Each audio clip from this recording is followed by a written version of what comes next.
আজকে আমি বানিয়ে নেব দুজনের জন্য পায়েস। তো এটা আমি দুধটাকে বসিয়ে দিয়েছি, 1 লিটার পরিমাণে দুধ দিয়েছি। তো এখানে 4-5টা এলাচি দিয়েছি, আমি ছেঁচে দিয়ে দিয়েছি। আর এখানে কিছু পোলাওর চাল নিয়েছি, 1 মুঠেরও অর্ধেক নিয়েছি। তো নিয়ে এটা আমি ভালো করে ধুয়ে পরিষ্কার করে আমি কিছুক্ষণ ভিজিয়ে রেখে দেব। তো তারপরে আমি দুধটাকে ভালো করে একটু জাল করে তারপর আমি পোলাওর চালটা দিয়ে দেব।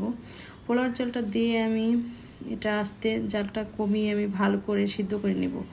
তারপরে আমি এখানে পরিমাণটা হালকা একটুখানি লবণ দিয়ে দিয়েছি আর চিনিটা দিয়ে দিয়েছি। চিনিটা আপনাদের স্বাদ মতো যতটুকু মিষ্টি পছন্দ করেন দিয়ে নেবেন। তো আমি চিনিটা আমার পরিমাণ মতো দিয়ে দিচ্ছি। তারপর কিছু কাজু বাদাম আর কি কাঠবাদাম ছিল, এগুলো আমি ভালো করে ভিজিয়ে রেখেছি।